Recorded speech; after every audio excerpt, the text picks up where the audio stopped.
President's considering making a speech from the South Lawn of the White House, but that same source says that's just one option and other ideas are also being considered. The Trump campaign and the RNC decided to downsize their convention last month. Now, just a few hundred delegates are expected in Charlotte, North Carolina towards the end of August. Fox's Jill Nato. Tuesday primary election highlights. Republican voters in Kansas have picked Congressman Roger Marshall over Chris Kobach to run for the U.S. Senate. He'll face Democrat State Senator Barbara Bollier in November. Arizona Senator Martha McSally has survived a primary challenge and will face astronaut Mark Kelly in the fall for what was John McCain's Senate seat. In Missouri, longtime Congressman William Lacey Clay has been ousted from the seat that he and his father before him have held for more than 50 years. Clay losing to Cori Bush, a former homeless woman who led some of the protests in Ferguson, Missouri after the Michael Brown shooting. America is listening to Fox News. 5, 4, 3, 2, 1, launch! That's just what we did with our new state-of-the-art mobile banking app as we celebrate 66 years of serving our island communities. It's loaded with a ton of new user-friendly features, including remote deposit capture. It's another way of saying you don't have to come to the bank to go to the bank. And if you want to come to the bank, we're happy to see your smiling face as long as you're wearing a mask. And we don't have long lines. Bank Pacific Rosebud branches, we place roots, and we're rooting for you. Member FDIC. GRMC's cardiology department treats most complex heart problems. In our catheterization lab, cardiologists use imaging equipment to treat clogged arteries that can cause heart attacks or heart failure. We perform balloon angioplasty, stenting, and other life-saving cardiac procedures. If you suffer from a heart condition, have your provider refer you to GRMC's cardiology clinic at 645-5500. GRMC, where patients are partners. In the midst of a pandemic, New York City's health commissioner, Auxiris Barbeau, has abruptly quit. Tensions between de Blasio and Dr. Barbeau peaked 2 months ago when the mayor announced the city's contact tracing program would not be run by Dr. Barbeau's health department, choosing instead the city's public hospital system. In her resignation letter to the mayor, published by the New York Times, Dr. Barbeau wrote, quote, I leave my post today with deep disappointment that during the most critical public health crisis in our lifetime, that the health department's incomparable disease control expertise was not used to the degree it could have been. Following Dr. Barbeau's resignation, de Blasio dismissed criticism that any disagreements hampered the city's response to the virus. Fox's David Lee Miller. The Northeast battered briefly Tuesday by what had been Hurricane Isaias. There's just heavy wind and all the poles started snapping. There was wires going everywhere. That woman in New Jersey, more than 3 million people left without power and 6 people killed by the storm. Now a post-tropical cyclone, Isaias has moved north into Canada. Police in Chicago report a popular local rapper has been shot and killed in the city's Gold Coast area. But a suspect has been arrested in the weekend murder of a youngster. A 39-year-old male has been charged with first-degree murder after a 9-year-old boy was shot and killed in Chicago. This young boy, Janari Ricks, was out in front of his house with his family's home playing with friends last Friday when he was shot once in the chest. The shooter reportedly was targeting someone else at the time. Nevertheless, this man was tracked down and arrested. Is next set to appear in court to figure out his bond. That boy, by the way, one of 105 homicide victims in Chicago, and that's only in the month of July. John Saucier, Fox News. And I'm Jack Callahan. This is Fox News.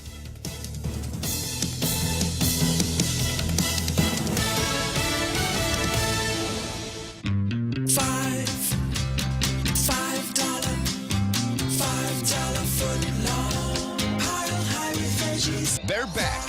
Any footlong is a $5 footlong when you buy one at regular price. At participating locations, Subway, eat fresh.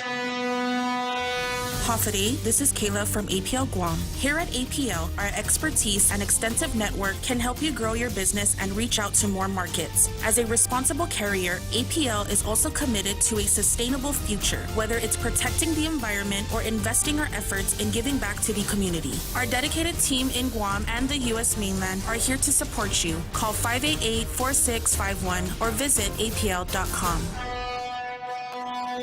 Woo-wee! Just take a gander at them tender and juicy fall-off-the-bone St. Louis ribs. Heavens to Betsy. What is their secret. It's bursting with so much flavor, I can eat them all day long. Come see for yourself, y'all. These fine slabs of hunky-dory, mouth-watering ribs are only available at Circle K. Circle K, take it easy. Tall Tales with Bob Klitzkie is brought to you by Bank Pacific, banking on the Pacific for 66 years. Tall Tales is also brought to you by Security Title, providing solutions for complex real estate transactions. Welcome to Tall Tales with Bob Klitzkie, the only show on talk radio where common sense is a lot more common. Phone lines are now open at 888-TALK. That's 888-8255. And now, The Point proudly brings you Tall Tales with Senator Bob Klitzkie. A well-regulated militia being necessary to the security of a free state, the right of the people to keep and bear arms shall not be infringed. Every day, right, Real Joe Cruz? Every day, sir, you hit the nail on the forehead. Yeah. It looks like I hit the nail on the chin this time around. Yes, sir. Okay, Second Amendment, all of the Bill of Rights, the United States Constitution, freedom, liberty, politics, these are the things that are talked about incessantly on Tall Tales. If you haven't been part of our international radio listening audience before, welcome aboard. Those are the kinds of things we talk about. And if you want to talk on Tall Tales, if you want to address our international radio listening audience, all you need do is dial 888-TALK, 888-8255, which Mike has already done before I've even gotten into Zemi Ikratny. So let's see what Mike must have gotten here just in time. Hello, Mike. Hello. Yeah. Hi, Bob. Hi. Hey, I got an idea I wanted to pass by you. Tall Tales is a resting place, or actually the incubation point for ideas. So let me have it, Mike. Okay, so we're in the middle of the Pacific, and we're on an island, and we're going to have issues with our getting people here as tourists. How come we don't send a delegation to the 2, 3, 4, even 5 countries where we need to get people from, ask them what it is they need us to do to get the people moving, and provide that, meaning that if we need to do virus testing at the airport, coming and going, set it up. The cost can't nearly be as much as what we're going to pay for not having people here. So I guess we could label your idea, Mike, as ask them and they will come. Yes. That'd make a good title for a movie, wouldn't it? Yeah. I just think instead of waiting around for somebody to say it's okay to start moving people, let's find out what it takes and make it happen. Even if that means we have to pay extra nurses to be on duty at an airport testing facility or whatever it takes. Find out what they want us to do to get it moving, make it happen, and spread the cost out over whatever it takes, through the hotels, through rental car areas, whatever it is. Don't try to make money off of it. Just pay them for what the service is going to cost and get people coming back. Well, I like the sound of it, Mike. In fact, I even have an idea myself. Let's take Tokyo, for instance. Maybe what we need to do is station public health nurses in Tokyo to test passengers in the airport before they get on the plane. Then we would know the tests were good. People have some dead time before they get on the plane anyhow. And it's kind of what we do with immigration in some places. We have pre-clearing facilities, so we do the immigration check in the foreign country. So when the people land in the U.S., they just get off the plane and go about their business. But that's a good idea, Mike. So we're going to call it Ask Them and They Will Come. And when we make it into a movie, I think I'll see if I can't get what's his name, Kevin Costner, to play the role of the host of Tall Tales in the movie. What do you think, Mike? Okay, thanks, Bob. Yeah, thanks for the idea, Mike. Thanks for calling in. All right, so once again, repeating, Tall Tales is the incubator for good ideas. So if you have an idea that you want to incubate, just call here, 888-8255, and we'll run it past the international radio listening audience, maybe even take it backstage to the Tall Tales think tank, perhaps one of the greatest collections of intellects in this part of the world, the Tall Tales think tank. Okay, well, let's move right along to Zemi Ikotny.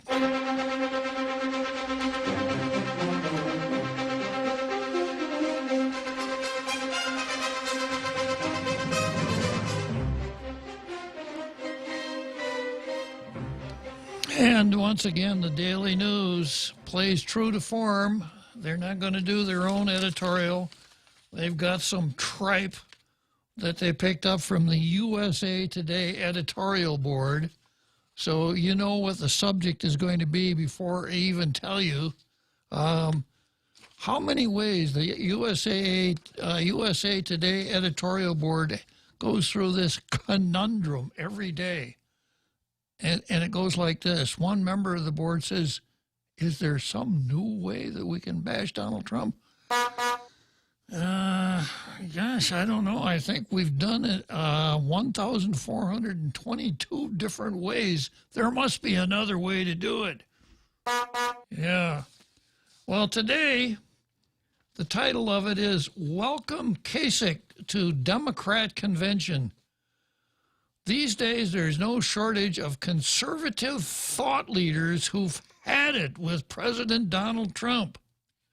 They will include columnist George Will, editor Bill Kristol, and Joe Scarborough. I got to give Joe Scarborough a certain amount of credit. I used to always look forward to the end of daylight, as you were to the beginning of daylight saving time. Doesn't make any difference to us here on the mainland, but it means that mainland programs move forward 1 hour, which meant that I used to be able to watch Morning Joe at 8 p.m., right in the middle of prime time, instead of at 9 o'clock when I've already starting to think about, maybe it's time for me to hit the sack. By the way, here's something you can look forward to, Real Joe Cruz. Once you get up to an advanced age, you'll really look forward to going to bed at night. Oh, I see. Yes, sir. Yeah. And the other side, the other end of the story is this, that when your alarm clock goes off in the morning, you'll now realize that the most important, as you were, the most enjoyable part of your day is now over. Anyhow, back to Joe Scarborough. So I would tune in every night at 8 o'clock, because once upon a time, Morning Joe even had Pat Buchanan. He had a pretty good mix of people on there. Mark Halperin, some people who knew a lot, could deliver, and you could get a pretty broad spectrum of political viewpoints. Not anymore. So nowadays, I wouldn't care if Joe Scarborough came to my house at 8 o'clock at night and knocked on the door. I wouldn't even answer the door. So Democrats, you can have him. Okay, so going on with the list of other traitors to the cause, and then down here in the fourth paragraph, now comes word that John Kasich the former Ohio governor and presidential aspirant, is going to speak at the Democrat National Convention August 17 to 20 in Milwaukee in favor of its presumptive presidential nominee, Joe Biden. I'm so happy for them. I can't think of two people, I can't think of two people who are more deserving of one another than failed presidential candidate John Kasich and failed presidential candidate Joe Biden. Joe's motto is, well, the fourth time is the charm. So much for the daily news for today. Typical daily news, repetition of Gannett News Service boilerplate, the major function of which is to bash Donald Trump. Turning now to the Post. And there's the title, not too late to revisit reopening dates for Guam campuses. After having seen nearly a month of very low Wuhan virus cases, on average of 1 or 2 a day, Guam over the past few days has seen a resurgence of Wuhan virus cases. On Monday, the Joint Information Center confirmed 9 cases. The next day, there were 7 cases. The good thing is Guam's rate of people who tested positive has stayed around 1.6%. Out of 22,548 Wuhan virus tests on Guam, 375 have tested positive on Tuesday. I'm not going to go any farther with this. I'll just go to the end. The bottom line is, in light of the new Wuhan virus numbers, can we open physical campuses safely? If administrators are having doubts, they should say so. Parents should be listened to. So I keep seeing stuff on the internet, comparisons of numbers of what happened here and what happened there. I get some pretty interesting material from Helen Middlebrook, who's one of our Tall Tales International Radio listening audience members. And I can't help but having the suspicion that we've really been played here. We were supposed to have, 6,000 or 7,000 deaths or something like that, Real Joe Cruz? Yes, sir. Yeah. 7,000 or so. Yeah, and we were supposed to have so many people in the hospital that the Navy built that temporary hospital out at NC, on and on and on. You'd think we were at the very close to the end of the world. And because of that, we've been through all kinds of privations. We've had roadblocks out on Marine Corps Drive. We've had Commissar DeNorcy tell the Catholic Church they cannot have sacramental services, on and on and on and on. And here we sit. It just isn't that bad. There's a tremendous amount of alarmism, but I'm just about to the point where I'm ready to make an official declaration right here on Tall Tales that the Wuhan virus set to is a hoax. Yeah, well, stay tuned. I'm just so tempted to do that. Yesterday, the Post ran an editorial: should students and teachers be tested for Wuhan virus before school opens? So there must be other things that you could write about up there at the Guam Daily Post than the Wuhan virus and kids going to school. You read around a little bit and you find that there are people who know about the psychology of children who are saying this is extremely damaging to kids, to hold them hostage, to keep them locked up, to keep them from socializing with their peers, etc. And kids are at very little risk of serious damage from the Wuhan virus. It's old geezers like me that really have to worry. But I'm not going to worry. I don't worry about stuff like that. So it looks like our government officials, primarily our governor and her chief henchman, Commissar DeNorsi, who has now been replaced, at the first chance they had, pushed the panic button. And not only did they push it, the governor still has her thumb firmly emplaced on that panic button. How does it sound, Real Joe Cruz? Oh, did Janela turn? There you go. All right. Yeah. So Janela did, right? They're carrying the football, they call it, sir. Janela's carrying Yes, the sir. football? All right. Okay. Yeah, so that's where we are with this whole Wuhan virus thing. So, sorry, Guam Daily Post, no blue star for you today. Wow.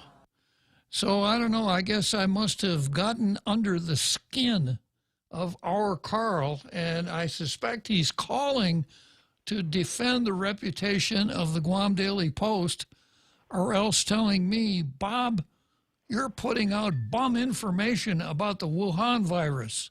Which is it going to be, Carl? Probably another one. I just wanted to add in my 2 bits. I thought of a really great Thomas Sowell quote, our favorite economist and social philosopher. I keep bringing him up because I'm always trying to interest people in reading some of his stuff and watching some of his interviews and videos. He's just a fountain of common sense and wisdom. But I thought of a great quote. It's by Sowell. It is hard to imagine a more stupid or more dangerous way of making decisions than by putting those decisions in the hands of people who pay no price for being wrong. And here we are. The great Thomas Sowell. And, the thing that is really annoying about this whole thing is that the people who are setting the policy for this haven't missed a single paycheck in all this time. So that they can't relate to what the commoners, the average people, are going through and the misery they're going through. And every time they talk about wanting to get back to work, they're attacked for being selfish, Yeah. Yeah, the winning line in every argument about turning the economy back on, all a person has to do is say this: COVID-19. Oh, I'm sorry. Oh, I should have never said anything about opening the economy back up. COVID-19, I got it. Yeah, at one time, early on it made sense when we didn't know quite what this thing was. We're getting all kinds of disinformation from the Chinese Communist Party, and there's that incredible projection by that guy in the UK that was predicting like 2 million people dying or some huge figure. When he wasn't out cavorting with his girlfriend. But go on, Carl. Yeah. Yeah, he was caught cheating with his wife, cheating on his wife. But anyway, that's beside the point. He put out this horrible figure. 2 million people, are projected to die. Just like here, 6,000. The bodies are going to be piling up. So, at some point we started to get our arms around this and started to figure out, who the most vulnerable are. From day one, the most important thing we should have been focusing on is that as soon as possible, we got to get the economy back in motion, because the economy is what feeds and houses and transports and clothes tens of millions of people all across America and tens of thousands of people on Guam. Unfortunately, the elected government officials can't relate to this, because they're being fed and clothed and transported, regardless of what happens. So that no sweat. And there's some incentive to keep it going because of all the federal dollars that are tied to extending this as long as possible. So it's just really tragic, And I thought of Sowell's great quote, that It's hard to imagine a more stupid or dangerous way to make decisions than by putting those decisions in the hands of people who pay no price for being wrong. Very good point, Carl. Never more true than when you're dealing with elected officials. You know, Carl, it's your scholarship and your acquaintance with the legendary Thomas Sowell that causes people to say that you are the most dangerous man in the room.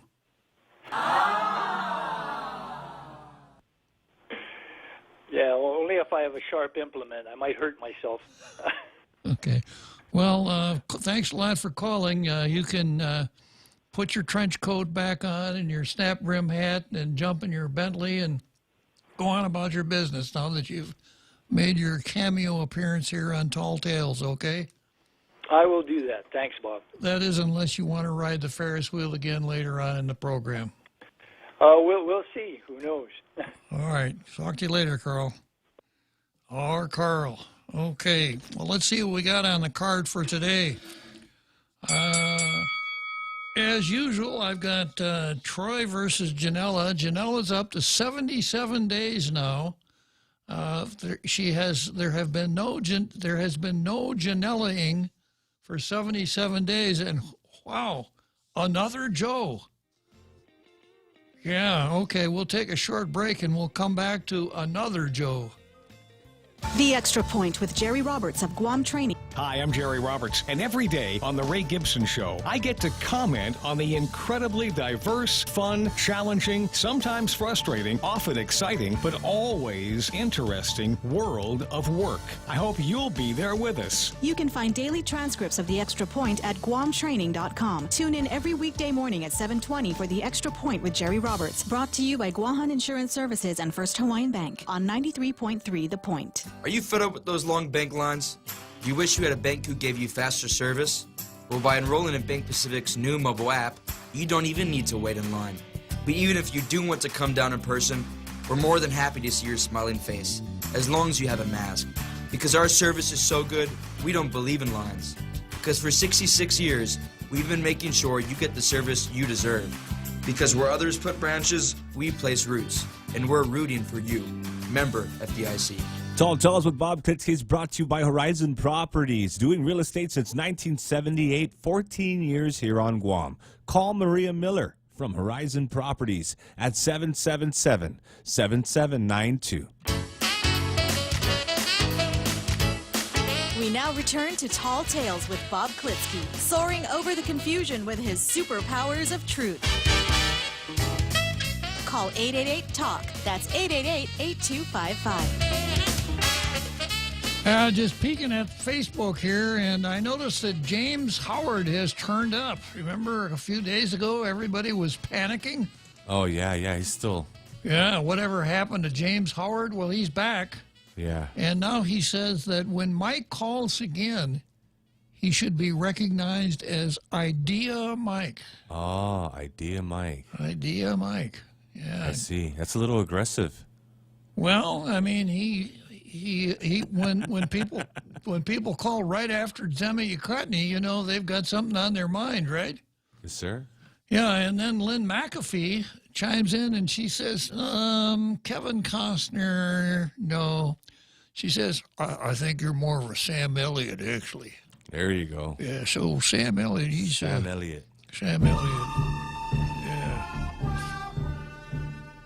Yeah. Yeah, I'll check that out with Sam Elliott, see if he's available.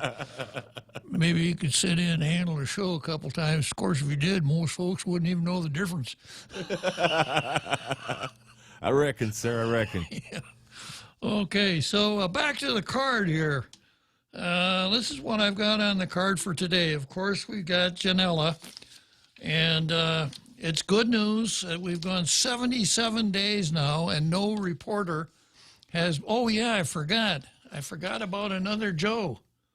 My bad, another Joe. I forgot about you.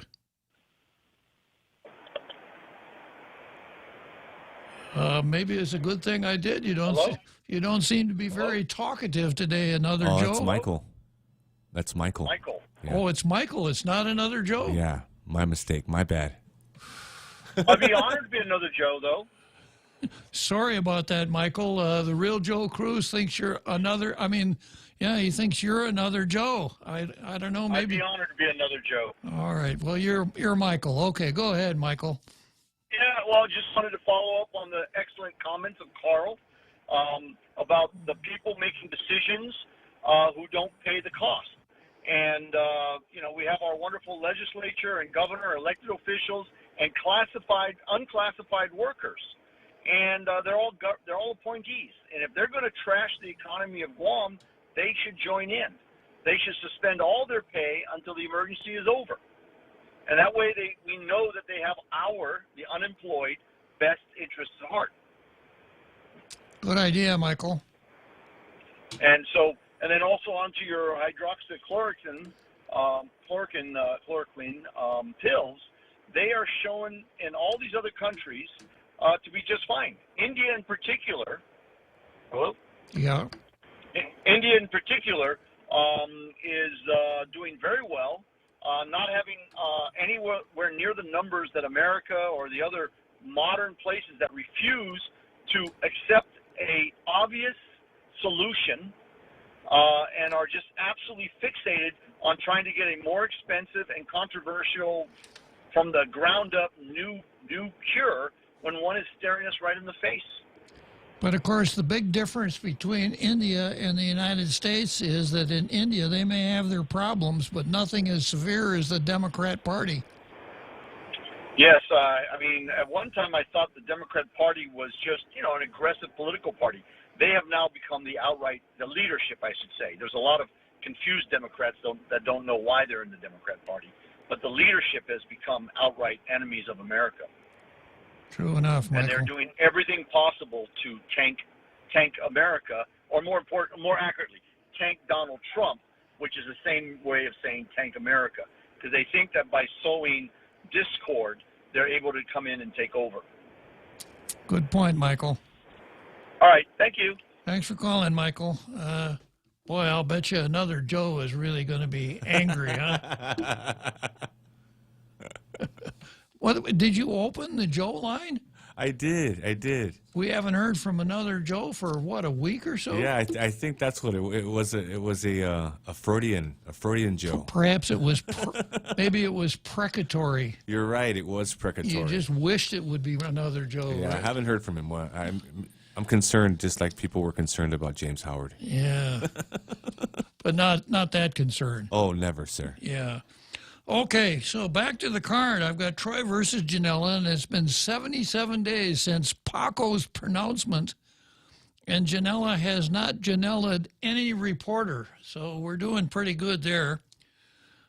Tina has gone 30 days and not detected anything that was of a nature that would affect the health or safety of the people of Guam, therefore has not had to call the legislature into emergency session, nor waive public hearings on any bills to come before those sessions. So 30 days of safety, real Joe Cruz, that makes me feel safe. Pretty good, sir. Yeah. Okay, and then going on, we've got, I guess this next part of the card is almost like the Tall Tales homily, because I think I'm going to every day talk a little bit about national politics and the extremely serious problem that we have with national politics caused by the neo-Marxist takeover of at least the left wing of the Democrat Party, if not the whole party. So yesterday I talked about, yesterday it was wokeness versus the United States. I read an article called Wokeness is a Product of Marxism. And having listened to that, you now understand what the word woke means. We had somebody, I think it was James Woke Moylan, who one time called and wanted to know what woke meant. Today the word is gaslight. This has become an extremely popular word in the last couple of years. there are some folks who don't quite understand what gaslight means. I use it all the time. I'm always talking about the left and the neo-Marxists gaslighting the people of the United States. So the title of this item on the card is called Gaslights versus the Truth. And it's by a guy named Andrew Clevin, who wrote a column for Daily Wire called Gaslight Nation. Here's how it goes. Fearing that Donald Trump may lose in November and the president may go to whoever Joe Biden chooses as a running mate, I've been brushing up on my left-wing reasoning so I could get through the next 4 years without being thrown off Twitter. Let me see if I have this right. Speech is violence. Silence is violence. Violence is mostly peaceful. I think that's the way it goes in the papers. 90% of black Americans who are murdered by black murderers, by murderers who are also black. 90% of black Americans who are murdered by murderers who are also black. Therefore, we need to defund the police department because they're white people.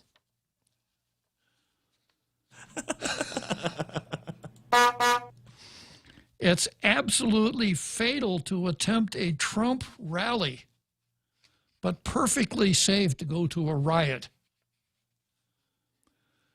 It's perfectly safe to have a massive funeral for a dead Democrat congressman, but absolutely fatal to gather 10 relatives to bury your grandfather. Trump is a monster to want to reopen the economy, but the fallout from the economic shutdown is his fault. Trump calling for law and order in Democrat cities violates Twitter policy on glorifying violence. But when Iran's Ayatollah Ali Khamenei calls for the extermination of the Jewish people, that's a political discussion.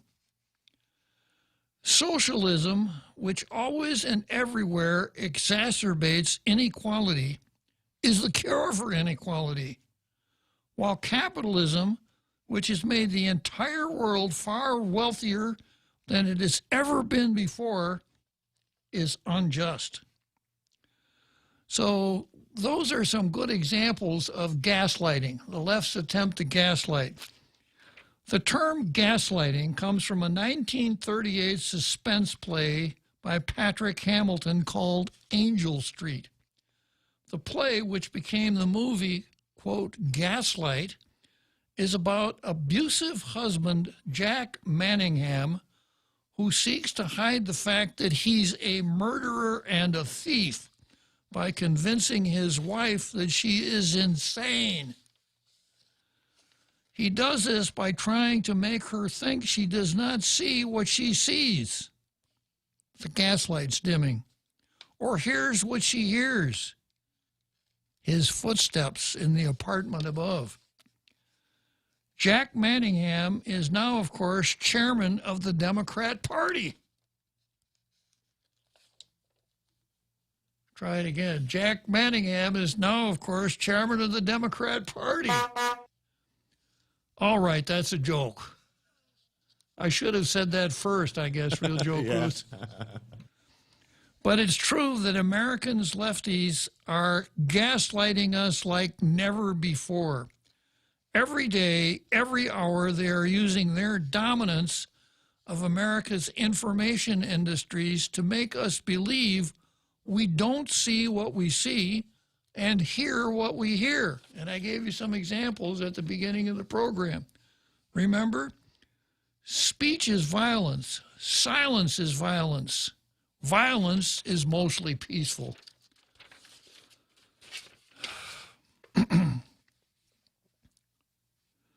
We see their cities burning, but they tell us they're mostly peaceful. We hear them call America racist and disrespect the national anthem and the flag, but they tell us they're patriots. They try to cancel free speech, free worship, and the right to bear arms, threaten to abolish the Electoral College, and pack the Supreme Court, and then they tell us it's Trump who's a danger to the Constitution. We are, all of us, living on Angel Street. Of course, as an award-winning and dashingly attractive suspense writer myself, that's how Andrew Klavan refers to himself. I thought at first, when I first read that, I thought, he's writing about me? He must listen to Tall Tales. You know, when he said award-winning, dashingly attractive. Well, anyhow, it is easy for me to see the problem with the gaslighting plot. In order to make it work, the villain has to completely isolate his victim. The moment anyone says to her, no, you're right, the gaslights are dimming, the whole conspiracy falls apart. That's why Democrats wouldn't let Attorney General William Barr respond to their dishonest and scurrilous charges during his House hearing this week. If he had spoken, America would know that the Democrats are more of a crime family than a political party. That's why Heather McDonald, the best reporter in the country on matters of policing, has been silenced on YouTube. If she's allowed to speak, we'll know the troubles of black Americans have nothing to do with the cops. Even any suggestion that Trump might be right about hydroxychloroquine is grounds for censorship on Twitter. Michael? He's been right about immigration, China, globalism, and the wars on terror. We wouldn't want to find out that our experts are empty suits and Orange Man Bad is actually the smart one. The thing is, you don't need to censor people when you're telling the truth. You need to censor them when they're telling the truth. It seems at times the gaslighters are winning. Governor Andrew Cuomo of New York is quite literally responsible for the deaths of thousands of old people through his high-handed incompetence in dealing with the Chinese flu. Now, Andrew Cavan uses the term Chinese flu instead of Wuhan virus. It's okay. It's acceptable, just as long as he doesn't use that COVID-19 stuff. And yet, after months of media love, he's one of the most popular governors in the country. Only 29% of Americans approved, as you were, only 29% of Americans disapproved of the Washington Redskins name. And yet the Skins caved into pressure and changed it. Joe Biden recently told reporters, quote, I don't know where I am. I could have even told him that. He's in his basement. Where else would he be? Joe Biden recently told reporters, I don't know where I am, possibly one of the truest statements he's made in his career. And yet he seems to be leading in the polls against an abrasive but highly competent president. I don't know if there's a silent majority out there that still believes in America. I just hope there's a silent majority that still believes in reality. Pretty nice piece. I agree 100%. So for reality, come right here to Tall Tales. We don't pull punch. I don't pull punches. I don't sugarcoat stuff. I don't play the politically correct game, and neither does the real Joe Cruz. They are always very forthright as they man the controls here at Tall Tales. Of course, I'm just teasing here by using they, when I know very well that the real Joe Cruz is an XY. That means he's a man. Right, Real Joe Cruz? Pretty sure, sir. Yeah. Okay. So let's see. Next item. Let's see what else I got here on the card. I had gaslighting the truth, kind of along the same lines. Finogi versus America, Gleeman versus Guam Memorial Hospital, Department of Labor versus the unemployed, gambling versus Guam, J.W. Moylan versus earned media. Do you know who J.W. Moylan is, Real Joe Cruz? Yes, sir. The wokey wokester. Yes, sir. And then I've got GOP versus Little Lulu, Therese Terlahi versus Joe San Augustine, which is kind of the same thing, Gary Schiff versus Talina Nelson, Underwood versus Michael San Augustine, Anatomy versus Outsport. I don't think I'll get that far down the calendar, but they're there if we get that far. Finogi versus America. Candidates to discuss self-determination, decolonization during online forums. Republican Will Castro and Democrat Robert Underwood, who are running for congressional delegate, will discuss Chamorro self-determination and other issues Wednesday morning during, oh shucks, did I miss it? Drat. During an online forum organized by Finogi Chamorro, streamlined live on the group's Facebook page. Quote, that's what the forums are really about, to get people thinking about Chamorro self-determination, political status, and decolonization, said Guam Community College Assistant Professor Joni Kerr, one of the coalition's organizers. Kerr is advisor for the GCC Eco Warriors. So let's see, the GCC Eco Warriors. How about the GCC Environmental Wackos? Okay, we got a break coming up here.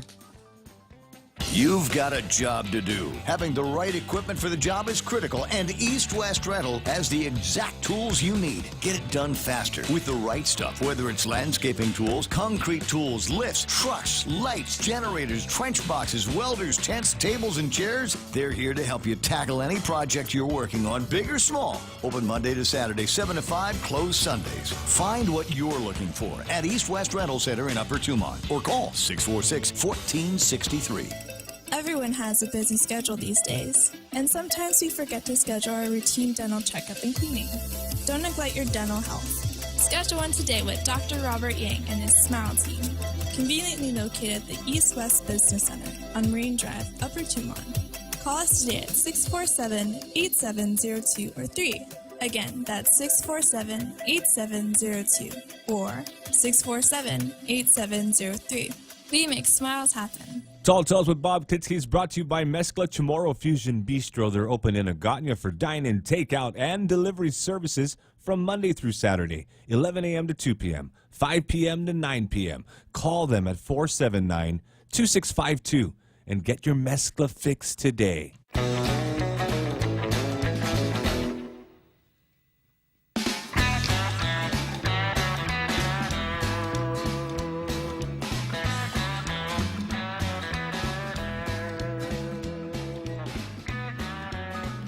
Okay, so here we are. We got about 10 more minutes till that big halftime show that we've all learned to love and cherish. So I'm going to keep working on the card here. I peeked at my Facebook, some of the Facebook posts, and Andrew Camacho relates that the San Diego Museum of Man, a word that should never pass your lips, Real Joe Cruz. Along those lines, I noticed that CNN ran a story about a particular kind of cancer that befell people with cervixes. Yeah. People with... What? Yeah. People with, Okay. with cervixes. You couldn't say women because not all women have a cervix. I see. Right? In these days of non-binary race, sex identification. So anyhow, the what did Andrew say? He says San Diego Museum of Man has been renamed the Museum of Us. They are very woke in San Diego. Not the Museum of Man. That's so sexist, right? The Museum of Us. But they could take it even one step farther than that, Andrew.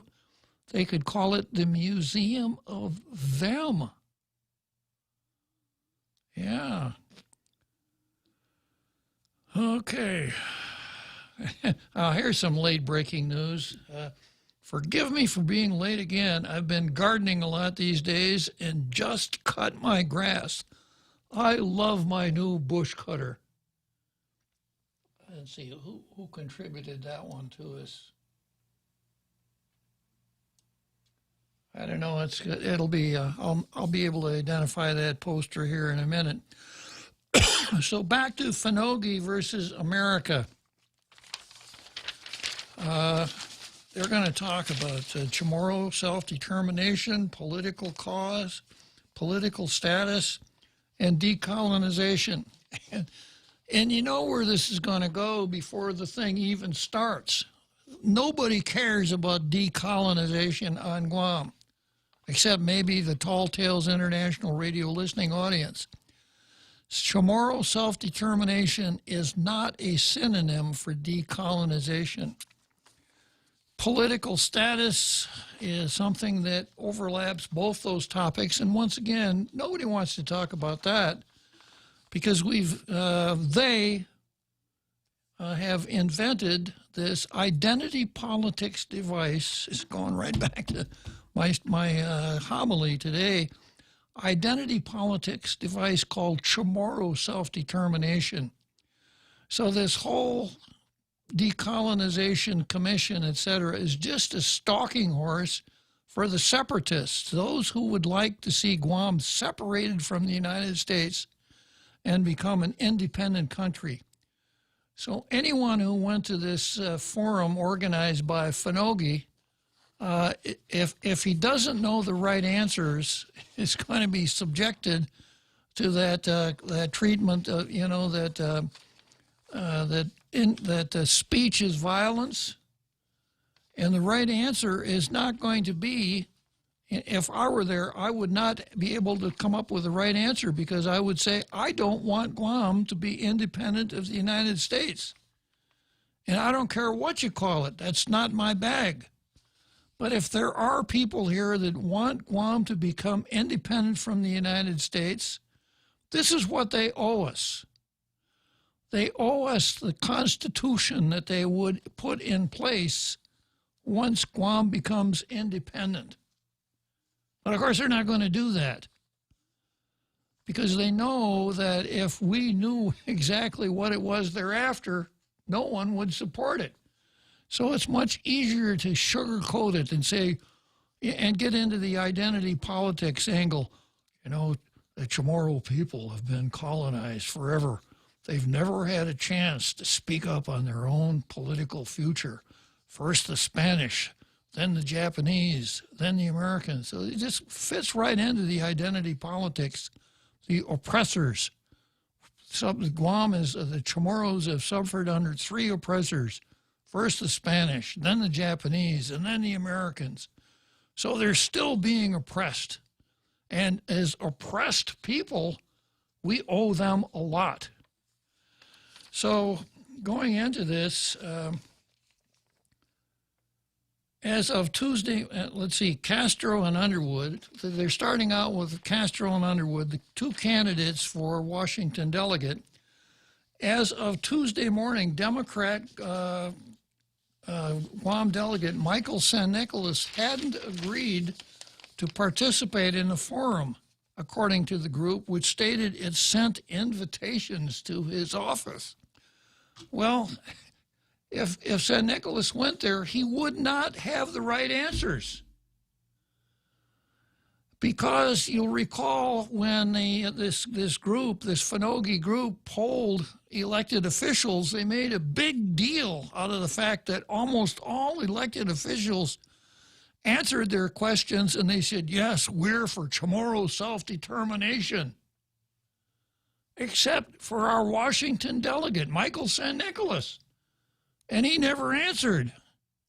So they pulled a Troy and Janela on him. They kept pestering him until finally he answered, and he said, yeah, I believe in decolonization, and I think everybody should be able to vote in the plebiscite.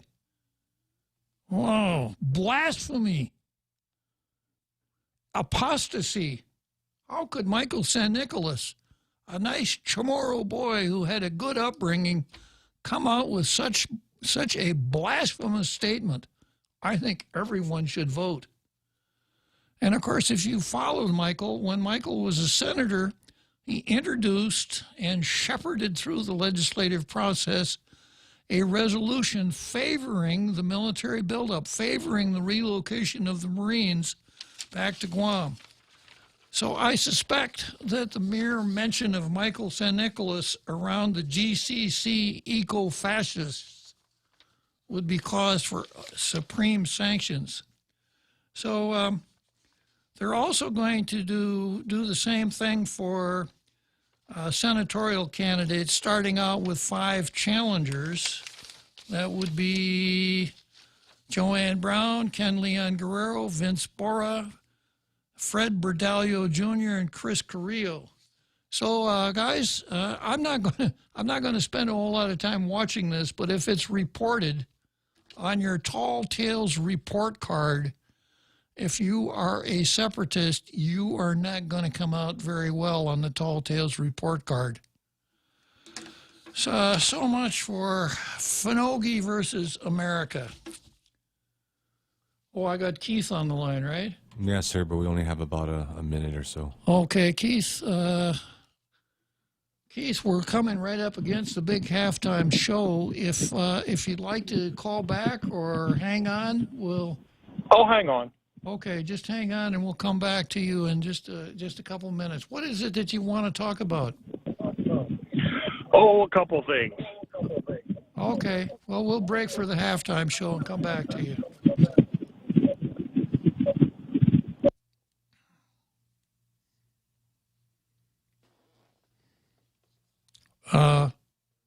Yeah, we still have a couple of seconds, sir. Oh, well, thanks a lot.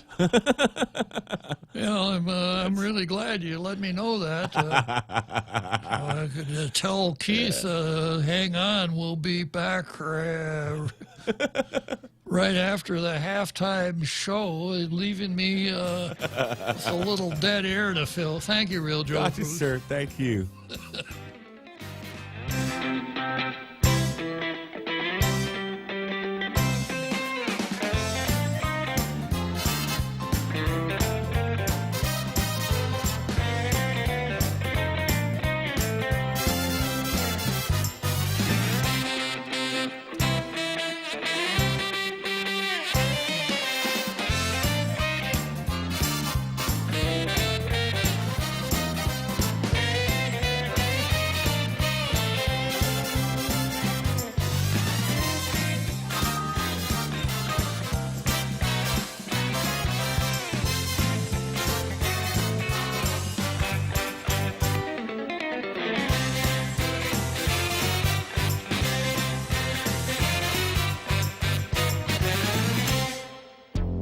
The Point is KUSG, Hagåtña, Guam, 93.3 FM and 104.3 HD3. A devastating explosion.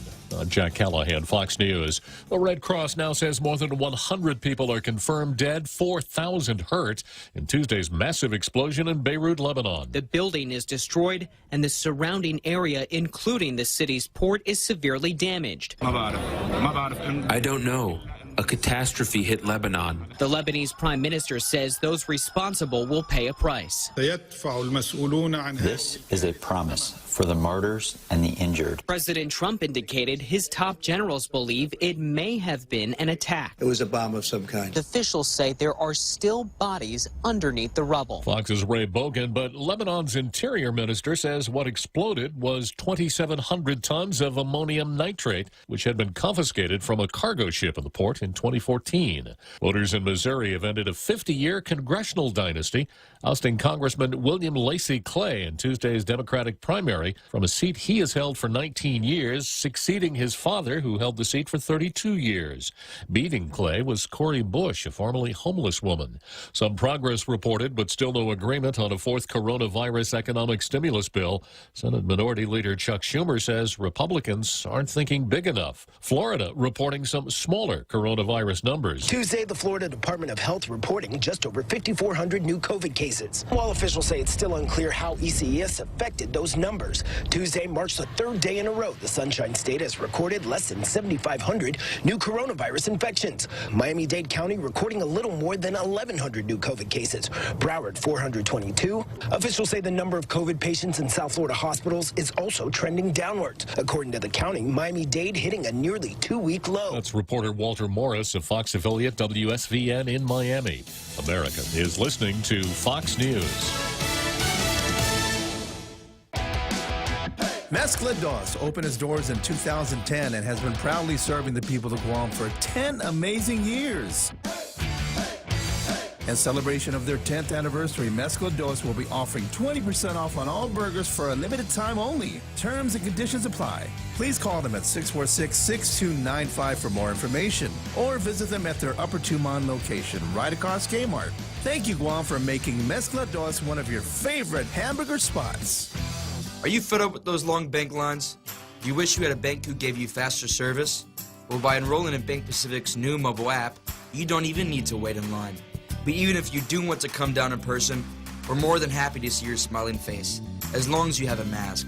Because our service is so good, we don't believe in lines. Because for 66 years, we've been making sure you get the service you deserve. Because where others put branches, we place roots. And we're rooting for you. Member FDIC.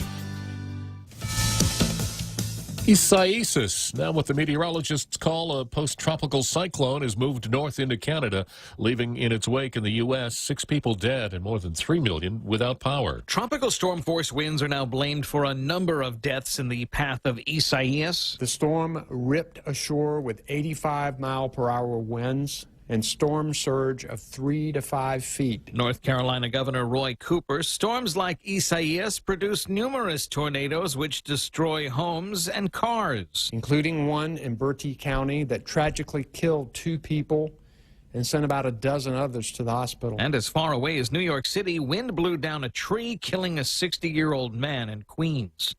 Eben Brown, Fox News. The National Weather Service warns that heavy waves are still battering the mid-Atlantic and northeast coastlines, and there will be dangerous rip currents at least throughout the morning. Richard Branson's Virgin Atlantic Airline filing for protection from its creditors in U.S. bankruptcy court as it tries to survive the pandemic slamming air travel. The company says the Chapter 15 filing will help them carry out the restructuring plan announced last month.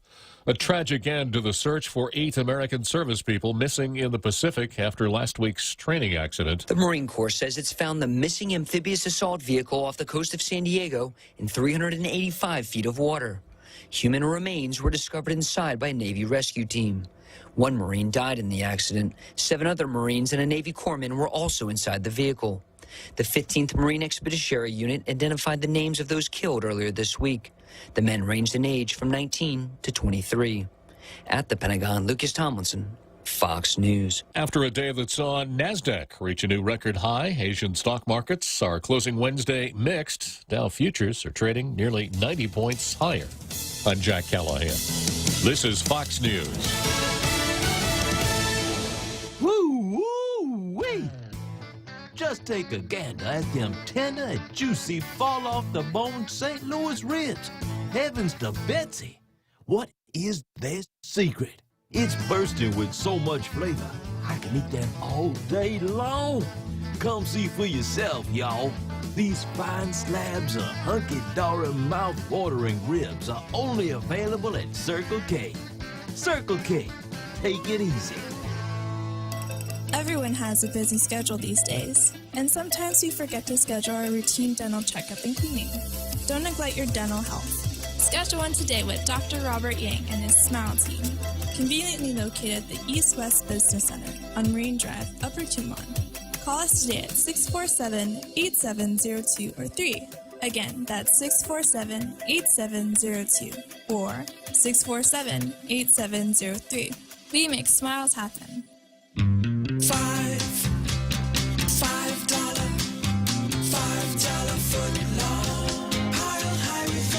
They're back. Any footlong is a $5 footlong when you buy one at regular price. At participating locations, Subway, eat fresh. Tall Tales with Bob Klitzkie is brought to you by Bank Pacific, banking on the Pacific for 66 years.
Yeah, what a great show. I appreciate it a little bit more every time I hear it. A great show.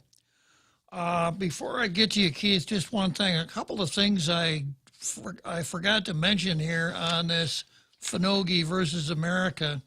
Here's a quote from Joni Kerr, from the eco-fascists. She said, Wednesday's forum for congressional delegates will be moderated by University of Guam Assistant Professor Mike Bavacqua. Now you could be sure that if anybody came to any of these forums who didn't regurgitate the narrative of the identity politics pro-independence game, Michael Bavacqua would be very fair and impartial. Can you do a horse laugh with your sound effects there? Well, that's great. Just push the button and you get the why the long face? All right, very good, Real Joe Cruz. Yeah, and it says he's a University of Guam assistant professor. Well, he was at one time, but he went on to greener pastures, as in Green New Deal. He is now on the staff of Senator Kelly Marsh Titano, or is her name Senator Karen Marsh Titano. Do you know Real Joe Cruz? I'm not sure anymore, sir. Maybe it doesn't matter, huh? All right. And here's a quote from Joni Kerr. Kerr said the United States government a century ago promised Guam it would help move the island to a better political status, but Guam remains an unincorporated territory. You see, if the rules are that if you parrot the narrative, you don't have to be right. You don't have to be correct on your facts, so long as you have the narrative down pat. 100 years ago would be 1920. And I can tell you to a moral certainty that in 1920, no United States government official promised anyone on Guam a better help, that there would be help to move the island to a better political status. Even in 1898 at the Treaty of Paris, the United States agreed in the Treaty of Paris that the Congress would determine the political status of the island and the civil rights of the people, which the Congress has done. But it's so much better to say, Well, you know, they promised us 100 years ago, and we're still an unincorporated territory, which I would add parenthetically is by far the best political status we could ask for. Okay, putting that aside and thanking Keith for his patience, we've been waiting with bated breath to see what you had to say, Keith. Good afternoon, Bob. Just a couple of sort of shared thoughts. I'm not exactly a youngster, and I got to say, since I've moved to Guam, I have been continually oppressed, that's a Freudian, impressed by San Nicolas, Michael San Nicolas. He's one of the few politicians I've ever encountered in my life that I truly believe cares about his constituency and has a tendency, at least from what I can pick up, to not play the political game, but really just sort of stay what's on his mind. This is what I want to do. This is why I want to do it. And that's it. And I'm a lifelong Republican, and like I say, should he become the nominee, I'm going to be voting for him. I'm impressed with the man. Okay. Second, was Finogly mentioned that Guam has been under 3 oppressive regimes? That's my recitation of their rap, of their neighborhood. I mean, of their narrative. Yeah. And, would you not include the past 6 months under the current governor in that list? Well, we haven't had, or maybe we did have, regime change where we went from a popular democracy in a self-rule situation to a regime change where we have a little dictator kind of running the island. Is that what you mean, Keith? Yeah, that's sort of what I was leading to. Okay. They didn't mention that because I think the Finoggy gang thinks that our current governor will go along with the independence narrative right up until the time that it starts to mean something. Because the worst thing that could happen to anyone in the banking business would be an independent Guam, based on my thought that given the folks who are the prime movers in the separatist movement, one of the first things they'd want to do would be to nationalize that bank and anything else that's worth anything. Yeah, and there goes the investors. They're going to be running for the tall grass. Right. The article, I didn't catch all of it, from Mr. Clavon that you were reading earlier. Yes. I would like to read the whole article and actually pass it along. What was the title? It's on a website called the Daily Wire, and it's called Clavon, Klavan, Gaslight Nation. Okay. Thank you for reading that. That was entertaining as well as informative, and I've mentioned Orwell numerous times in my calls to you, and I have to bring it up again. The first several that he mentioned are straight out of Orwell. War is peace, peace is war. It's funny. I just found it amusing. If anyone wants to see where we're headed, just pick up a copy of 1984, and you'll pick up on the similarities. Exactly, and interestingly enough, Orwell himself was a socialist, and, right? But he was kind of showing us where untamed socialism will take us. Maybe he had inside information, but he sure called it, didn't he? Certainly. It is staggering how prescient, or maybe it's not prescient. Maybe indeed, as I have joked over the past couple of years, the Democrat Party is indeed looking at it as an instruction manual. As their playbook. Yeah. Could be, Keith. Anyway, just wanted to give you a quick chat. Thank you for giving me the title of that article. Anytime, Keith. Glad you called up. Thank you. Take care, Bob. So long. And let's see, I got our Carl already? Oh, actually, he's a little late, isn't he? Oh, No, he's this is back. his second time on the Ferris wheel. Maybe you should put him on the merry-go-round, sir. Yeah, well, I'll let him ride the. Carl, you don't have altitude sickness, do you? Usually I do, but when it comes to tall tales, for some reason it goes away, and I'm fine. You can go right up to the top of that Ferris wheel, and you don't get lightheaded or slur your not words. At all. It's really strange. It just goes away when I'm going on the tall tales roller coaster. Otherwise, 10 feet off the ground, I just start breaking into sweat. Yeah, well, you can't go wrong listening to tall tales, that's for sure. So, what can you tell me today, Carl? Yeah, I was just noticing your comment about our governor, Governor Liu, being on board the separatist train until it looks pretty serious. But here's a scenario where I think she could go all the way, and that is when you look at these socialist regimes around the world, the people who always do well, no matter what, are the elite, the rulers, and their cronies. Now, if Liu takes a position as a crony after the separation, she could be given an exclusive on banking for Guam and just chase off all the other banks and just have a how would you say, an exclusive. The exclusive right to all banking. How would that be different from what she's got now? She's already in the elite. She's the governor. Her cronies are the Manakilu, and the government and the Bank of Guam do some hometown legislation.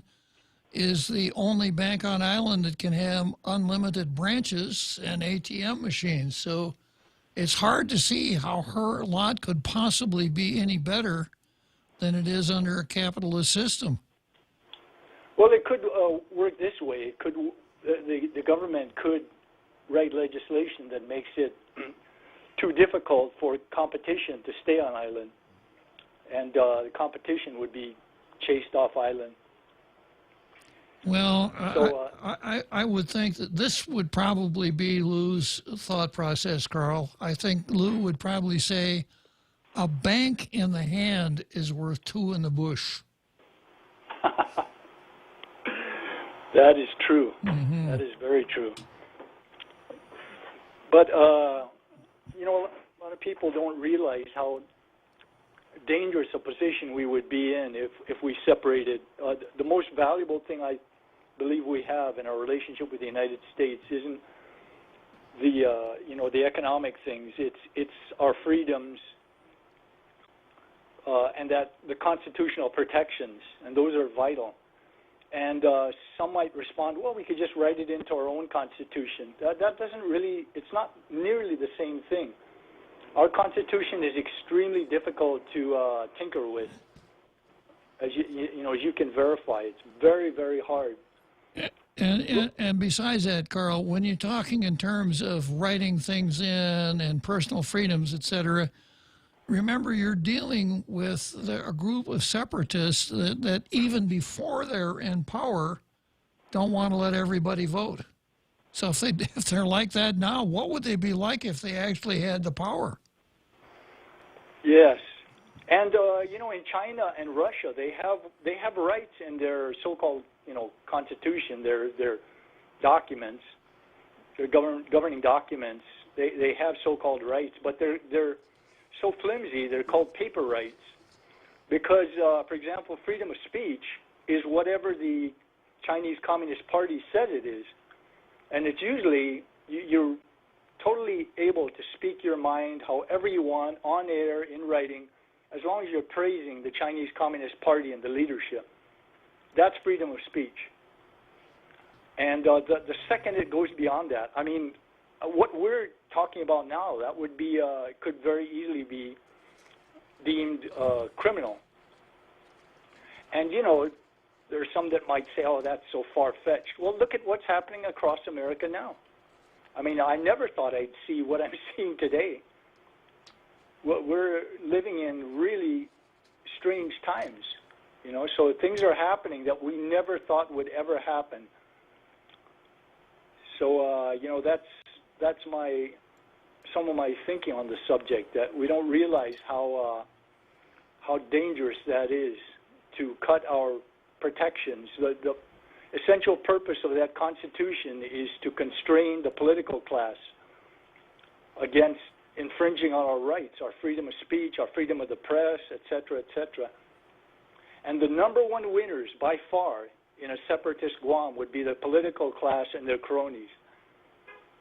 They would, in effect, own the island.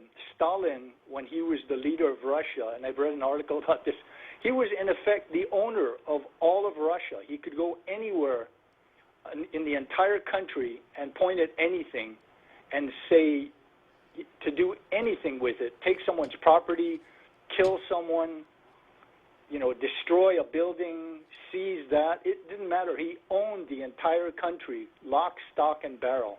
And that's the kind of power we're talking about.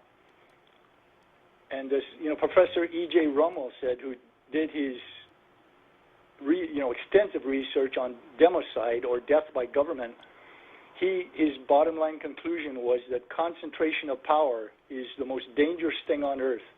It's not something to be taken lightly. Anyway, Bob, I don't want to keep being a Debbie Downer, so I'll let you go. Okay. But thank you for allowing me to chime in. Okay, Carl. Thanks for calling. All right, bye-bye. So, I lost my stacked VIP again, Real Joe Cruz, so you're going to have to give me a hand signal next time I get a call, okay? I don't know how I did that. Okay, next item on the card is called GMH versus Gleeman.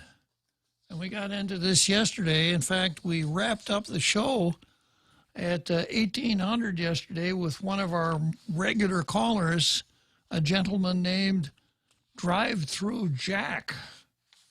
And Drive-Through Jack was curious as to what happened to the Gleeman story on the Jungle Watch website. So Jack, maybe I'm probably too early. It's probably too early for Jack to be camped out in a drive-through listening to Tall Tales. But anyhow, I'm going to go back to this Gleeman story. And you'll recall that it made international news, LifeSite News, The Remnant, etc. Hospital fires Catholic security guard for helping priest visit dying woman during lockdown. That was the storyline, and Gleeman told about his efforts to secure a priest to come and say the last rites for the person who was about to meet her maker. He apparently did not get much cooperation from either the priest or the church, and he persisted and was able to cause a priest to come and give the last rites. And he paid a price for it because a week later he was fired. And according to him, he was fired because of that incident. And they told him that the ostensible reason was that what he had done violated HIPAA, H-I-P-A-A, which an acronym for which the words I can never remember.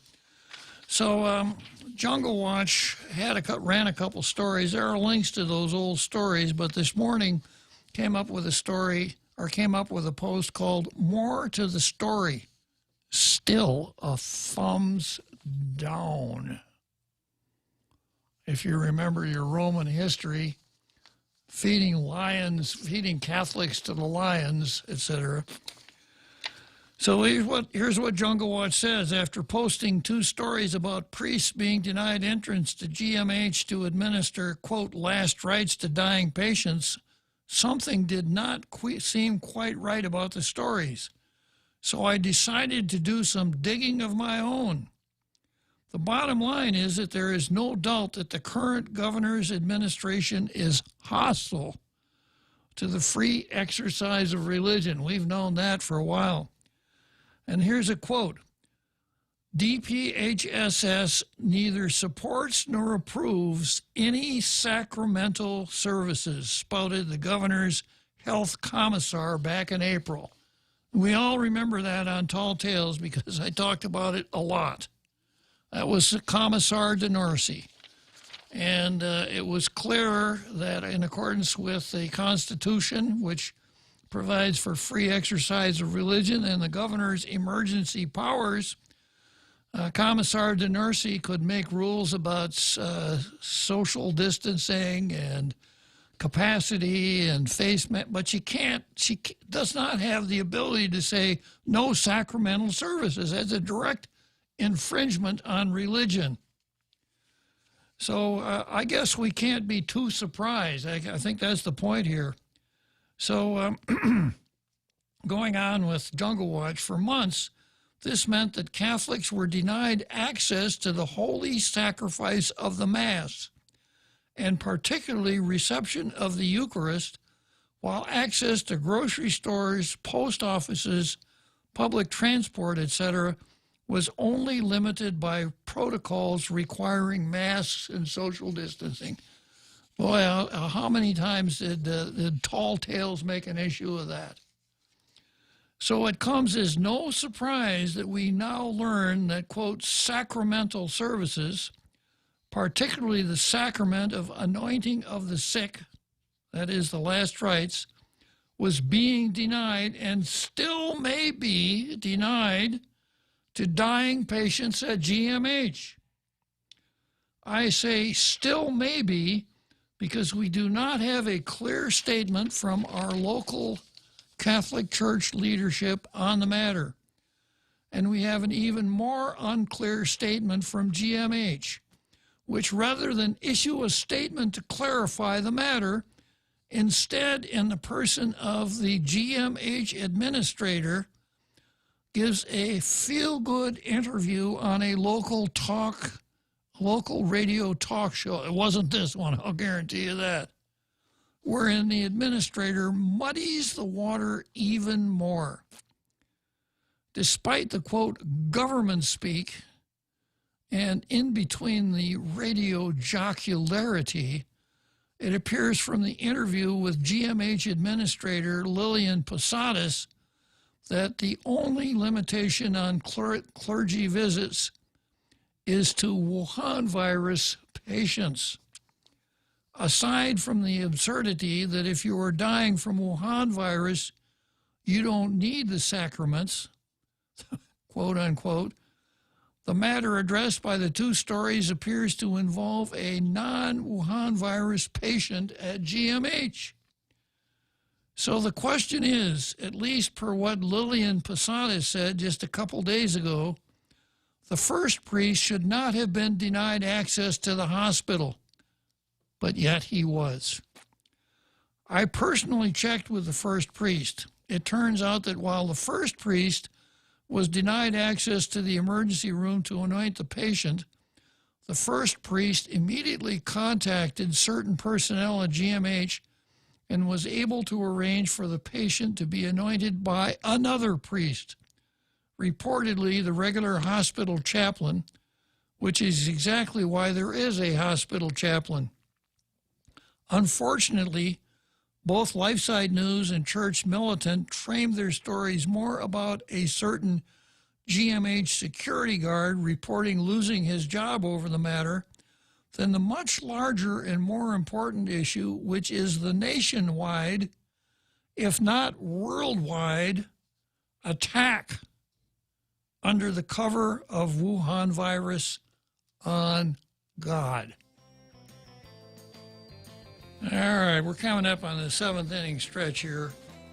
The Extra Point with Jerry Roberts of Guam Training. Hi, I'm Jerry Roberts, and every day on The Ray Gibson Show, I get to comment on the incredibly diverse, fun, challenging, sometimes frustrating, often exciting, but always interesting world of work. I hope you'll be there with us. You can find daily transcripts of The Extra Point at GuamTraining.com. Tune in every weekday morning at 7:20 for The Extra Point with Jerry Roberts, brought to you by Guahan Insurance Services and First Hawaiian Bank on 93.3 The Point. 5, 4, 3, 2, 1, launch! That's just what we did with our new state-of-the-art mobile banking app as we celebrate 66 years of serving our island communities. It's loaded with a ton of new user-friendly features, including remote deposit capture. It's another way of saying you don't have to come to the bank to go to the bank. And if you want to come to the bank, we're happy to see your smiling face as long as you wear a mask. And we don't have long lines. Bank Pacific grows with branches, we place roots, and we're rooting for you. Member FDIC. Tall Tales with Bob Klitzkie is brought to you by Horizon Properties, doing real estate since 1978. 14 years here on Guam. Call Maria Miller from Horizon Properties at 777-7792.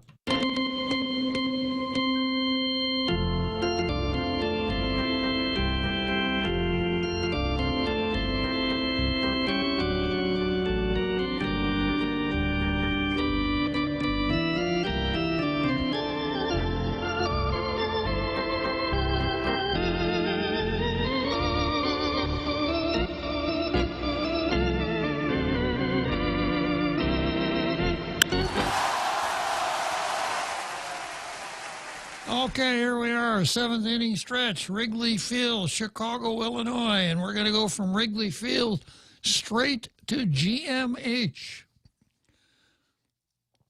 So going back to Jungle Watch here, Gleeman, a security guard who self-reported the story, should be commended for pushing the issue to the fore and perhaps forcing both the government, that is the hospital, and the local Catholic leadership to act. It hasn't happened yet. Not a word from the church, not a word from the hospital. That is a public word. And nothing in the media. No one picked it up and ran with it, which seems to me it's a really interesting story that the newspaper ought to be swooping up. So, however, why and how he lost his job is still not clear, and should Mr. Gleeman wish to do so, he can send Jungle Watch his termination papers, and we will publish them in an effort to assist Mr. Gleeman to find both support and justice if he were unethically fired. While there's no question that most of our church leadership continues to hide, just as most did throughout the Apparon thing, the real issue is Guam's Catholic laity. It is we, the laity, who elected the position of governor of Guam, elected to the position of government of Guam, the most public proponent of death in the womb. There was no secret about Lulian Guerrero's decades of abortion advocacy. And it became even more apparent after Lou was elected when, pre-Wuhan virus, finding a doctor to come to Guam and kill more babies was Lulian Guerrero's most noted priority. You'll recall that she deputized Jane Flores to go out and do a, quote, talent search to find an abortionist who would come to Guam. Okay, and now we complain that Lulian Guerrero's administration is denying us, quote, sacramental services in general and last rites in particular. Where's the disconnect, Catholics of Guam? If we have learned anything from the Apparon thing, it is that we, the laity, the Catholics of Guam, can fix what we care about. But first we have to stop electing people like the ones we have. Still a thumbs down to the Neros who run this place and those who elect them. Pretty powerful. Okay, going on, the next item on the card, and this ties in directly with Mike's call at the beginning of the show that tied into our Carl's statement from Thomas Sowell that the dumbest thing you could do is allow people to make decisions who won't have to suffer from the mistakes they make when they're wrong. This is titled, this is from today's Post, dozens of GovGuam employees listed as census-paid workers.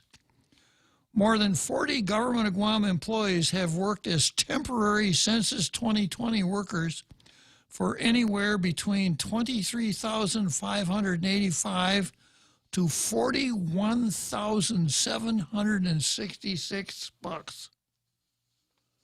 Wow. The U.S. Census Bureau started recruiting hundreds of Guam workers last year for the massive survey done every 10 years across the U.S. Tyrone Titano. Now, when I say Tyrone Titano, do I have to use the parenthesis marks, Real Joe Cruz? No, sir. I think that's his real name. It's not Tyrone Titano. No. You got to be He careful. might be related, though, sir. Okay, well, you got to be careful with that name, Titano, to get the pronunciation correctly, right? Tyrone Titano, director of the Bureau of Statistics and Plans, also known as BOSAP, on Tuesday said GovGuam employees are authorized by law to take on a second job, provided they have the approval of their supervisor. In his agency alone, a handful of employees got paid temporary jobs at Census.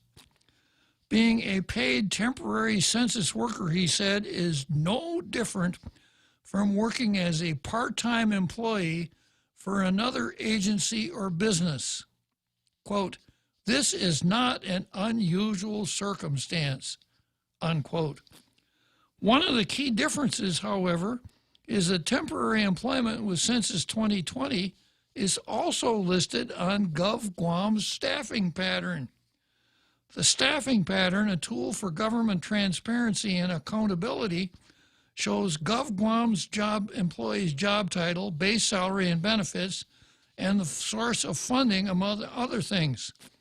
Some members of the public raise the issue of whether GovGuam employees are being paid twice at a time when 35,000 plus workers in the private sector have been displaced by the COVID-19 pandemic. We just seem to have this overpowering desire to pay GovGuam workers twice when most of the island's out of work.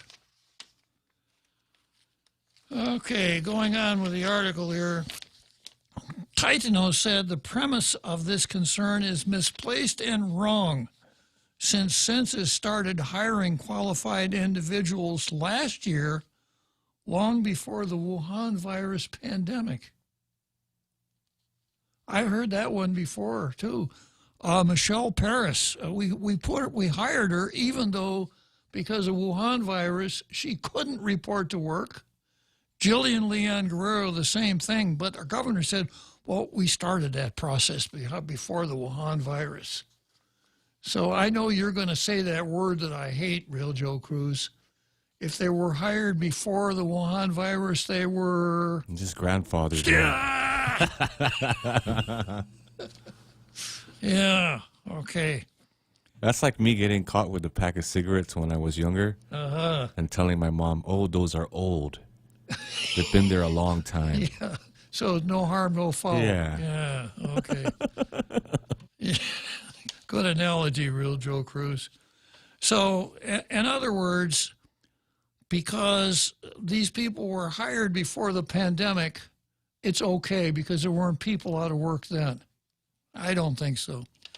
The census operations on Guam will wind down and the office will shut down by November. GovGuam's fiscal 2020 third quarter staffing pattern shows at least 43 GovGuam employees from Adelup and other departments are also getting paid with census funds. For example, a GovGuam program coordinator with a base salary of $40,762 is also being paid $38,771 for a temporary census job. Or a GovGuam school bus driver with a base pay of $28,568 is also paid $38,771 for a temporary census job. The work hours between GovGuam and census are different. As temporary census workers, they work after office hours, on weekends or holidays, so it's okay, right? Based on last year's announcement from Census, an office clerk is paid $13.57 an hour, an enumerator $18.64, crew leader $19.36, and a field office supervisor $20.08 an hour. So this is really nice, isn't it? That these people are, and the director of BOSAP says, well, you know, if you work for the government of Guam, you can have another job. You just need to get your supervisor's permission. There's nothing wrong with that. Well, you know, I have this nasty habit, Real Joe Cruz. When something doesn't sound right, I check the law. And this is what the law says. 4 GCA 6404.1, dual employment prohibited.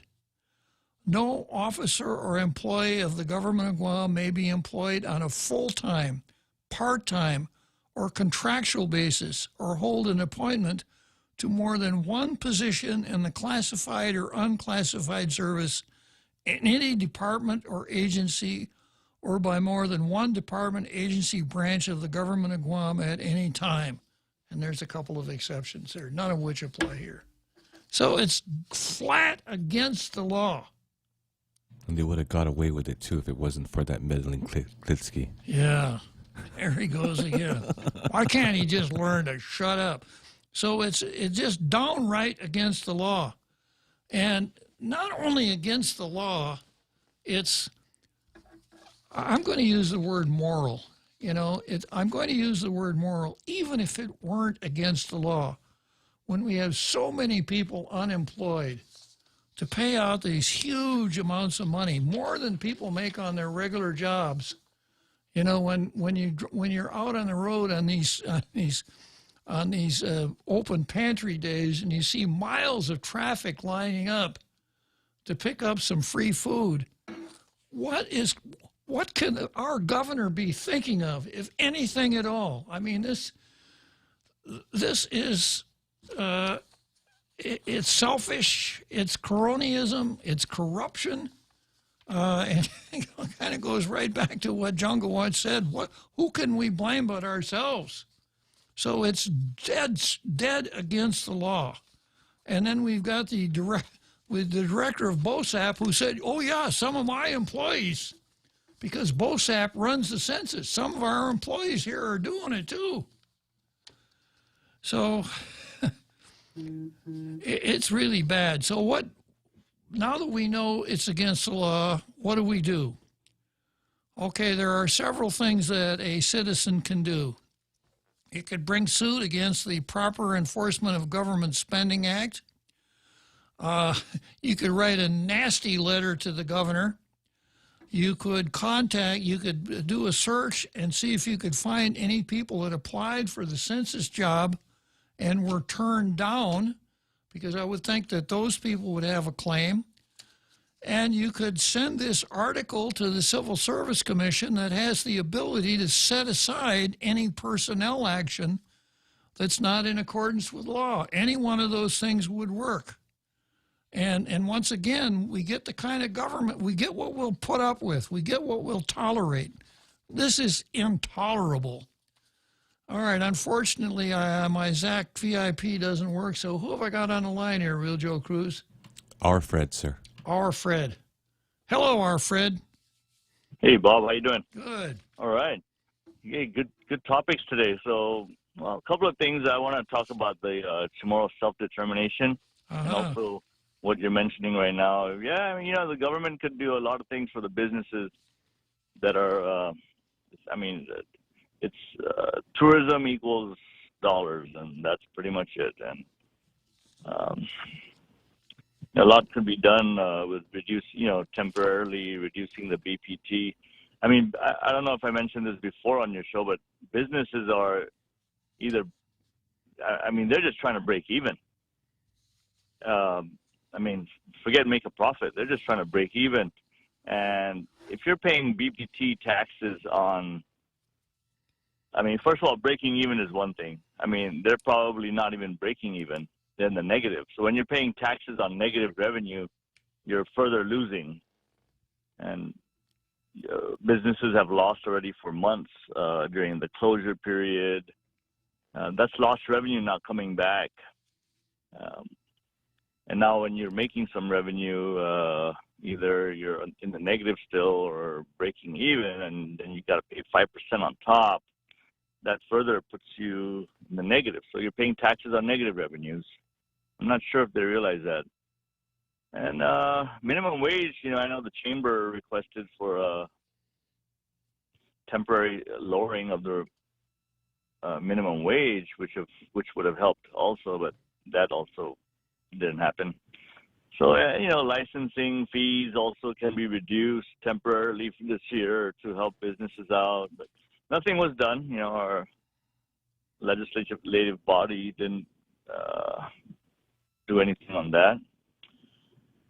And now on on the Chamorro self-determination, I'm not sure if you were listening in on the podcast this morning. Did you listen to that? I did not, Alfred.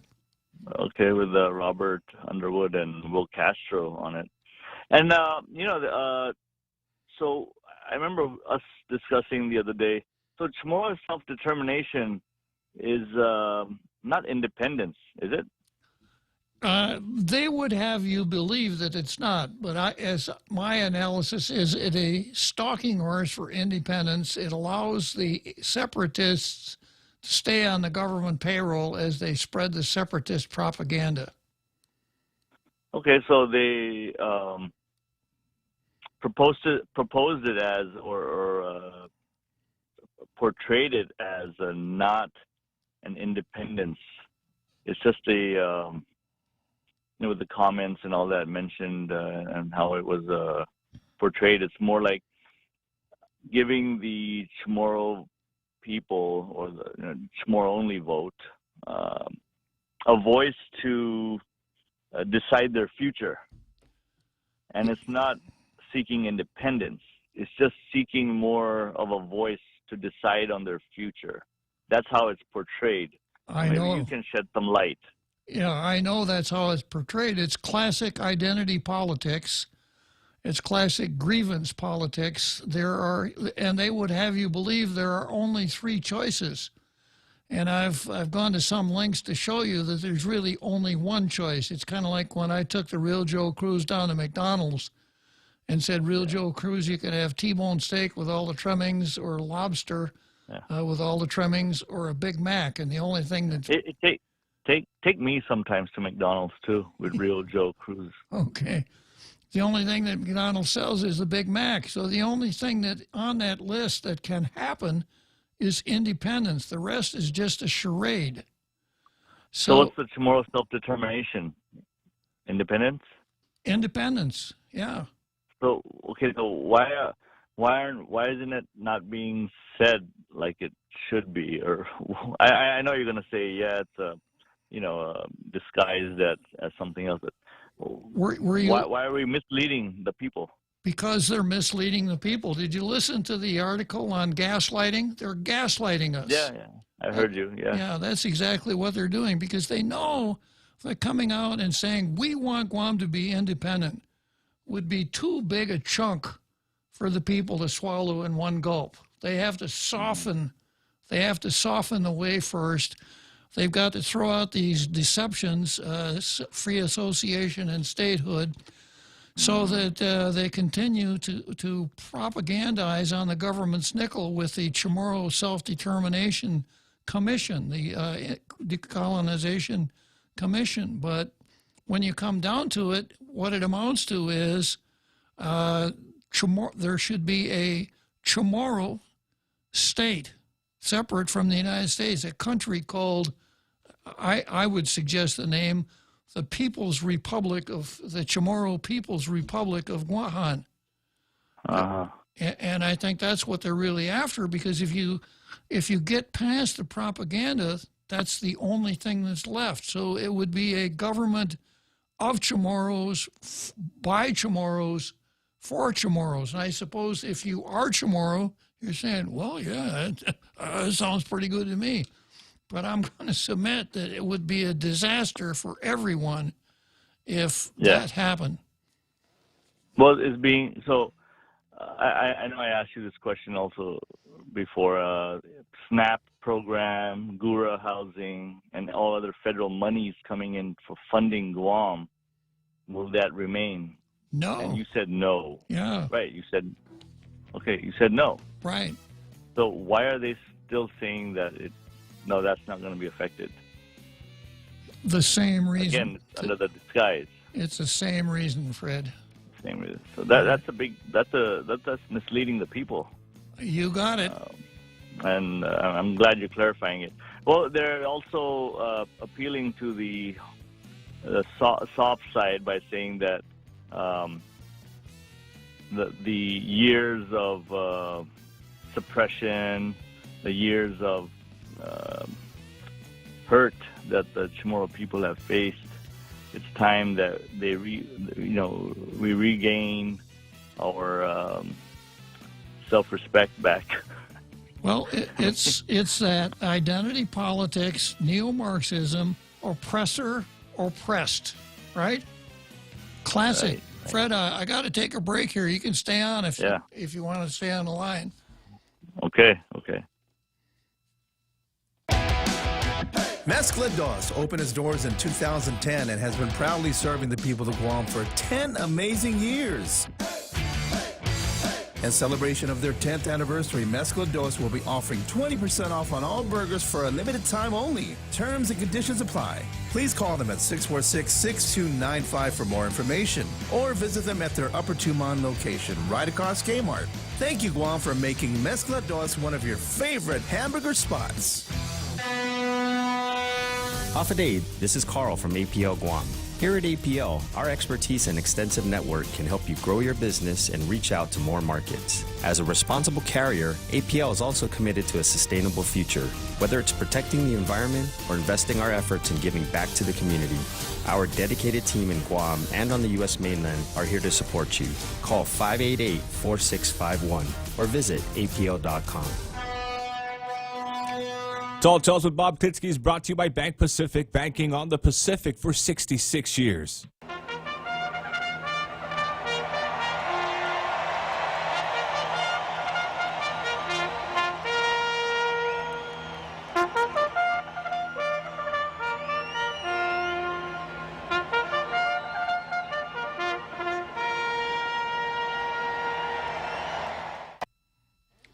Okay, so here we are, heading down the home stretch on Tall Tales, me and our Fred. So yeah, I'm here. Okay, our Fred. So it's the classic case of identity politics, grievance politics. Try to get everyone to understand that there is no reality, there are no facts. In order to understand what happened, you must know what identity group you fit into. So there are different identity groups, but they can all be sorted out into oppressor and oppressed. So the oppressor here on Guam is the United States. And Paul Zerzan would tell you that if you happen to be a white person, you are seen as the oppressor by Hope Cristobal, if you saw that very interesting video. So the idea is to convince people that they are oppressed because of their identity group, and that they really, really had things bad. Because people won't go for change if they're pretty satisfied with where they are. So you got to convince them you've really had a rough time. Things have not been good for you. You've been oppressed, and it's now time that you resolve these grievances. So it's the same thing that we're seeing in the mainland: identity politics, grievance politics, etc. Or Fred. Well, I hope the locals and that will who they're asking to vote, which I'm sure that won't happen. The Chamorro only vote, but I hope they see the misleading tactics that are going on and see the reality that hey, we got it good here under the U.S. flag with all the money's coming in. I think we've got a perfect situation. I've said that before. I see we're like a 5-year-old who just keeps getting fed and don't have to do anything. Well, and we have so many benefits. We have the rule of law. We're tied into the American judicial system. We can go wherever we want to go under the American flag. If we travel in foreign countries, we're entitled to U.S. diplomatic protection. Our children, if they so desire, can enlist in the armed forces, get commissioned in the armed forces. We are part of the greatest country in the world. And why anybody would want to leave? You know, you go down to Tijuana. I don't know if you've ever been there, Fred, but they've got this big fence along the border there. And you know what that fence is for? It's to keep Americans from escaping to Mexico. If it weren't for that fence, you know, San Diego would be a ghost town because everybody would want to leave San Diego and move to Mexico in a heartbeat. Yeah, gas lamp district. Yeah, they don't want to leave. Yeah. Okay, good. I mean, good we clarified that so everyone can understand. Well, that's the main platform that you got two of them running on, and no wonder why Mike Nicholas didn't get on the podcast because he doesn't know the right answers. And Underwood has been a separatist all his life, and he's very proud of it. So, and as I mentioned earlier, San Nicolas, you know, when they finally tracked him down about the self-determination, he said, yeah, I think everybody should vote in that plebiscite. Right. And he also did the resolution encouraging the military to relocate to Guam. That's anathema. I don't know about Castro. When I first heard that Castro was running for Washington rep, my question was, which party? Right. Yeah. I wonder what all these hotels will think. You know, they're trying to change the flag we fly under. You know, the Ken Corps and all the hotels they have. It would be death for foreign investment because anyone that had money to invest is going to say, I don't want to put my money at risk with that outfit out there. I don't know what they would do with taxation. Oftentimes, governments expropriate private property. We have that Fifth Amendment here that makes condemnation quite difficult, but that wouldn't be the case. And the Chamorro People's Republic of Guahan, Fred. Yeah. Oh, we can always go back to hunting pigs, like back in June. Uh-huh. Right? As an industry. I'm just saying. Well, good. Okay. I'm glad we clarified that. I'll let you have the last few minutes left in your show to, say what you need to. Okay, our Fred, and spread the good word, huh? Yes, we will. Thank you for clarifying. Okay. So long for our Fred.